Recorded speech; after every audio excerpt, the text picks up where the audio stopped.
தமிழ்நாடு 60 ஆண்டு காலமாக மிகப்பெரிய எதிர்பார்ப்புல இருந்தது. ஒரு வீழ்ச்சி, ஒரு மாற்றம் தேவைப்பட்டது. ஒரு அரசியல் மாற்றம், ஒரு அடிப்படை மாற்றம்.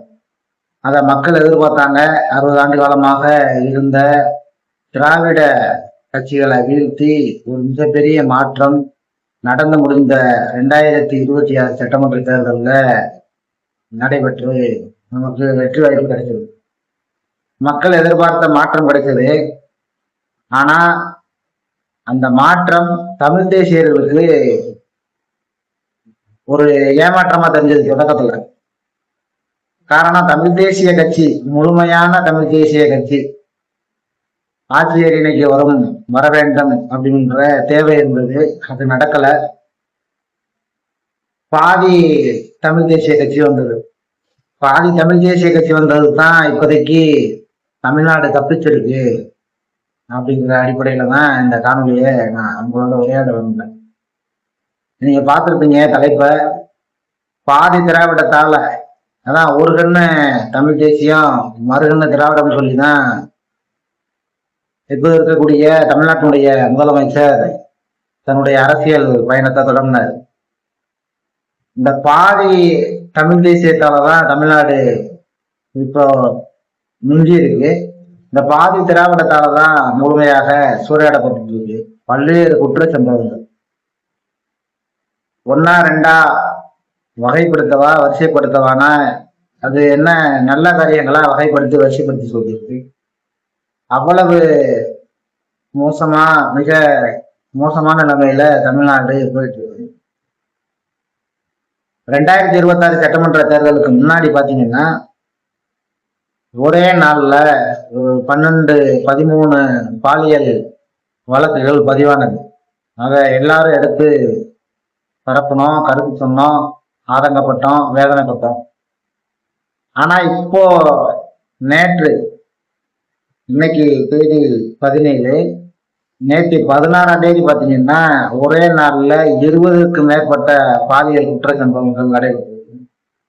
இந்த 17ஆம் தேதி கும்மிடிப்பூண்டியில ஒரு 2.5 அகவை உள்ள குழந்தைய, இந்த குழந்தை பீகாரி, அந்த பாலியல் தொந்தரவு செய்தவரும் பீகாரி. அது மிகப்பெரிய ஒரு துன்பியலான நிகழ்வாக மாறி போயிருக்கு. இவ்வளவு ஆண்டு காலமாக தொடர்ச்சியாக தமிழ்நாட்டில் அரசியல் செய்து கொண்டிருந்த தமிழ் தேசிய இயக்கங்கள், கட்சிகள் கேட்ட கொள்கை என்னன்னா, இந்த வடவர்கள் வருவதை முறைப்படுத்தணும் அப்படின்னு சொல்லி கேட்கப்பட்டது.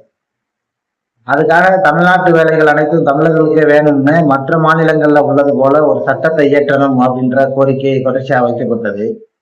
இது அரசியல் இயக்கங்கள் மத்தியிலும் கட்சியிலும் இருந்த அந்த கோரிக்கை மக்கள் தன்னெழுச்சியாக பாதிக்கப்பட்டதன் அடிப்படையில பெண்களே முன்வந்து, இந்த பாலியல் குற்ற சம்பவங்களுக்கு அப்புறம், கும்மிடிப்பூண்டில் ஏற்பட்ட குற்ற சம்பவத்துக்கு அப்புறம் பெண்களே முன்வந்து அந்த குற்ற சம்பவங்களை ஈடுபட்ட இளைஞர்களை அடித்து, அப்புறம் பெண்களே வீதிக்கு வந்து கேட்கிறாங்க, தமிழ்நாட்டில் இருக்கக்கூடிய வெளியாட்களை, வடவர்களை வெளியேற்றணும், எங்களால நிம்மதியா வாழ முடியல, இருக்க முடியல.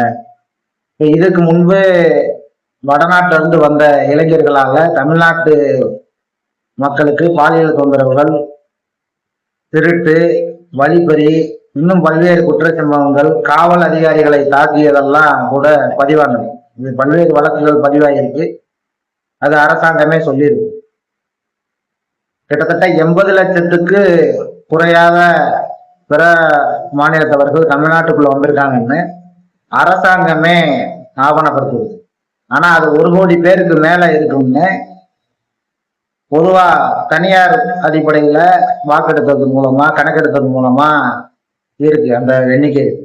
அடிப்படையா தொடர்ச்சியாக ஒரு இயக்கங்கள், ஒரு அரசியல் இயக்கங்கள் முன்னுக்கு வந்த வெளியேற்றணும், தமிழ்நாட்டுக்கு உள்நுழைவு சீட்டு முறை, இன்னர் லைன் பெர்மிட் என்னும் உள்நுழைவு சீட்டு முறை வேணும் அப்படின்ற அந்த கோரிக்கை மக்கள் தன்னெழுச்சியாக முன்வந்து பாதிக்கப்பட்டதன் அடிப்படையில அந்த கோரிக்கையை முன்வைத்திருக்கிறாங்க.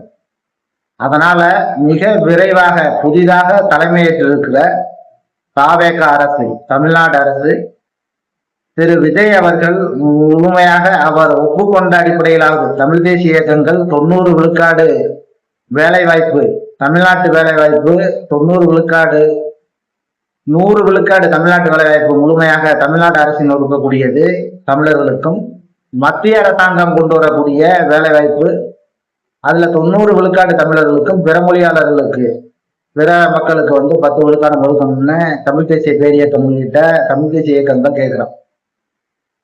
ஆனா இதற்கு முன்பு ஆட்சியில் இருந்த திமுக அரசு கடந்த 2021 சட்டமன்ற தேர்தலிலேயே 75 விழுக்காடு தனியார் வேலை வாய்ப்புல தமிழர்களுக்கு கொடுப்போம் அப்படின்னு சொல்லி வாக்குறுதி கொடுத்தாங்க. அதை அவங்க நிறைவேற்றல. அதே போன்ற ஒரு அதே வாக்குறுதியை 75 விழுக்காடு தமிழ்நாட்டு மக்களுக்கு, மண்ணின் மக்களுக்கே வேலை கொடுப்போம்னு திமுக அரசு சொன்னது போல 75 விழுக்காடு தமிழ்நாட்டு வேலைகள் தமிழர்களுக்கு கொடுப்போம்னு தாவேக அரசு, புதிதாக தலைமையேற்றிருக்கிற தாவேக அரசும் சொல்லியிருக்கு. இப்ப உடனடியாக விரைந்து நீங்க தமிழரா, தமிழர் இல்லையா, விஜய் அவர்கள் தமிழர் இல்லைன்னு பெரிய பேசு பொருளா போயிட்டு இருக்கு. அவர் தமிழர்கிட்ட தான் தமிழ் தேசிய இயக்கங்கள் தொடர்ச்சியா சொல்லி வர்றோம். பலர் மாற்று கருத்து வைக்கிறாங்க.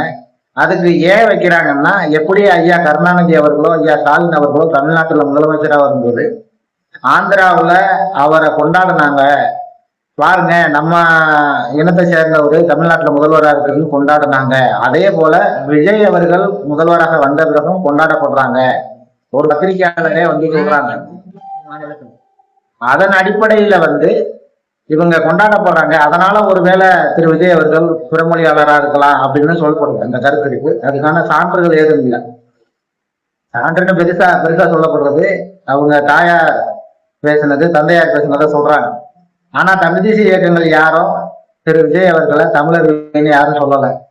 இப்போ அதை நிரூபிக்கணுன்றதுக்காக இல்ல, நீங்க சொன்ன வாக்குறுதி 75 விழுக்காடு மண்ணின் மக்களுக்கே வேலை வாய்ப்புங்கிறத உடனடியாக புதிதாக தலைமையேற்றிருக்கிற திரு விஜய் அவர்கள் தலைமையிலான தாவேக அரசு, தமிழ்நாடு அரசு சட்டமன்றத்துல ஒரு தீர்மானத்தை நிறைவேற்றணும். மண்ணின் மக்களுக்கே வேலை வாய்ப்பு. நாங்க கேட்கறது 100 விழுக்காடு தமிழ் தேசிய இயக்கங்கள், தமிழ் தேசிய கட்சி கேட்கிறது. நீங்க சொன்ன வாக்குறுதியான 75 விழுக்காடாவது உறுதியாக மண்ணின் மக்களுக்கே வேலை அப்படிங்கிறத முதற்கட்டமாக தாவேக அரசு தீர்மானம் கொண்டு வரணும். அடுத்ததாக மற்ற மாநிலங்கள்ல உள்ளது போல வெளி மாநிலத்தவர்கள் உள்ள வருவது முறைப்படுத்தணும். யாரும் வரக்கூடாதுன்னு சொல்லல, வர்றதை முறைப்படுத்துவதற்கு இப்ப குற்றச்சம்பவங்கள் நடக்குது, பாலியல் தொந்தரவுகள் ஏற்படுதுன்னா யாரு வந்தாங்கன்னு கேட்டா பொதுவா சொல்லப்படுற கருத்து என்ன, இந்திக்காரன் செஞ்சுட்டு போயிட்டான்றாங்க. அவங்களுடைய தாய்மொழி உண்மையிலேயே இந்தியும் கிடையாது. அதையும் தமிழ்நாட்டு மக்கள் தெளிவா புரிஞ்சுக்கணும். பல்வேறு மொழி பேசக்கூடிய மக்கள் வர்றாங்க. அப்ப அவங்கள பொதுவாக இந்திக்காரர்கள் அப்படின்னு சொல்லப்படுது.